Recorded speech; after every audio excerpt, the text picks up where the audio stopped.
नमस्कार, आपण पाहताय वॉइस ऑफ इंडिया न्यूज आणि आपण आहात माझ्या सोबत मी आहे सलीम खलीम. पाहूया मुंबईतील काही महत्त्वाच्या घडामोडी.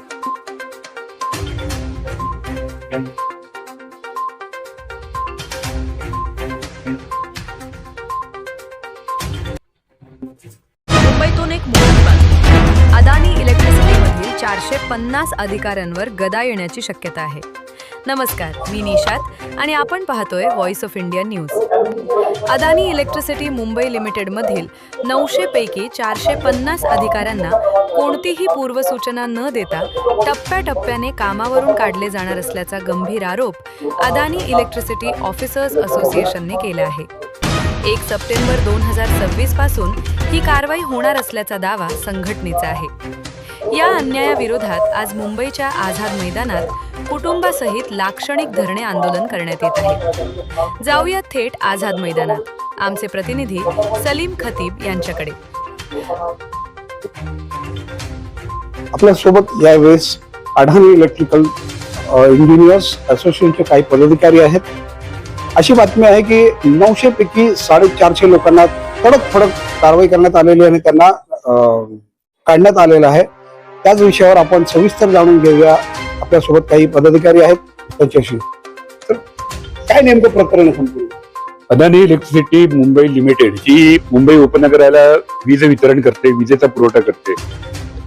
या कंपनीमध्ये 1250 ऑफिसर्स आहेत. त्यामध्ये 300 नवीन ग्रॅज्युएट इंजिनियर ट्रेनी आहे.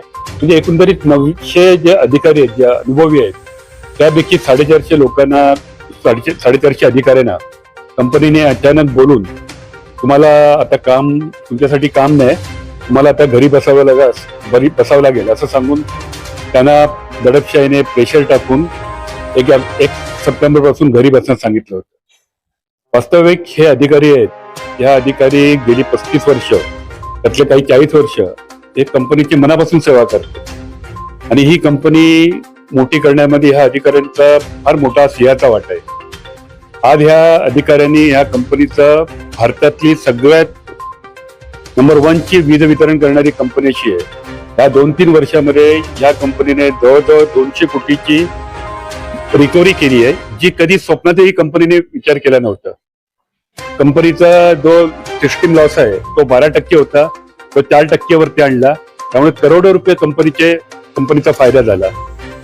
तरी इतकं असूनही ही कंपनी या अधिकाऱ्यांना काढून दादागिरी दहशतीच्या मार्गावरती वेंडर आणण्याचा प्रयत्न करतायत आणि त्या निषेधार्थ, त्या अन्यायाविरुद्ध आझाद मैदान येथे आम्ही या अधिकाऱ्यांच्या कुटुंबासहित धरणं आंदोलनाचं आयोजन केलंय.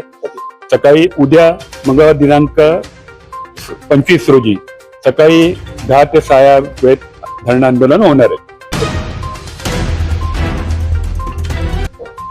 आपल्यासोबत काही अडाणी कंपनीच्या इंजिनियर्स असोसिएशनचे पदाधिकारी होते. तसं त्यांनी सांगितलेलं आहे की उद्या मोठ्या संख्येत मुंबई आझाद मैदान या ठिकाणी धरणे आंदोलन करण्यात येणार आहे. जर त्यांनी आंदोलन केलं तर पुढची कसं काय कंपनीला नुकसान होणार आहे आणि सबर्बनमध्ये काळोखही पोहू शकतो, म्हणजे वीज खंडित होऊ शकते, वीज कुठं ना कुठं अंधारात राहावं लागेल लोकांना, असंही त्यांनी या ठिकाणी मांडलेलं आहे.